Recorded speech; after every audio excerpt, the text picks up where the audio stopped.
अपने व्हाट्सएप पर सामान्य वॉइस कॉल रिकॉर्ड करना तो आसान बात है। कुछ स्मार्टफ़ोन में तो पहले से ही ये फीचर्स आता है, लेकिन व्हाट्सएप में वॉइस कॉल रिकॉर्ड करना थोड़ी मुश्किल है, क्योंकि व्हाट्सएप में ऐसा कोई फीचर नहीं है जिसकी मदद से आप कॉल को रिकॉर्ड कर पाओ।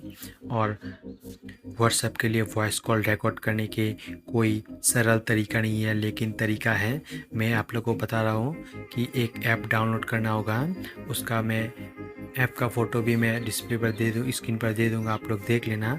और मैं बता रहा हूँ कि प्ले स्टोर पर जाए, प्ले स्टोर पर जाने के बाद सर्च करें कि कॉल रिकॉर्डर क्यूबे ACR सर्च करें, तो यही ऐप है। इस ऐप की मदद से ही आप इजीली कॉल रिकॉर्डर को, व्हाट्सएप के कॉल रिकॉर्डिंग को आप सेव कर पाओगे। तो आप लोगों को बता दूँ कि कैसे इसको यूज़ करना है। पहले आप इसको ओपन करने के बाद जितना भी परमिशन वगैरह मांगे सब अलाउ कर देना है।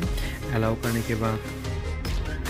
के बाद बहुत सी आसान तरीका है। आप लोग इजीली, आप लोग, मैं जानता हूँ आप लोग बहुत स्मार्ट हो आप लोग, और नहीं बताया। अगर आप लोगों को ये भी, अगर इसके ऊपर भी थोड़ा वीडियो चाहिए तो नीचे कमेंट कर सकते हो, मतलब कैसे क्या करना है। तो इस तरह की वीडियो आप लोगों को आगे भी देखने के लिए मिलेगा, इसलिए चैनल को सब्सक्राइब करना, वीडियो पसंद हो। और आप लोगों को अगर किसी भी टॉपिक पर इंटरेस्ट है, किसी भी टॉपिक आप लोगों को जानना पसंद है, तो वो मुझे नीचे कमेंट कर सकते हो, उसका मैं अलग से वीडियो लाऊँगा।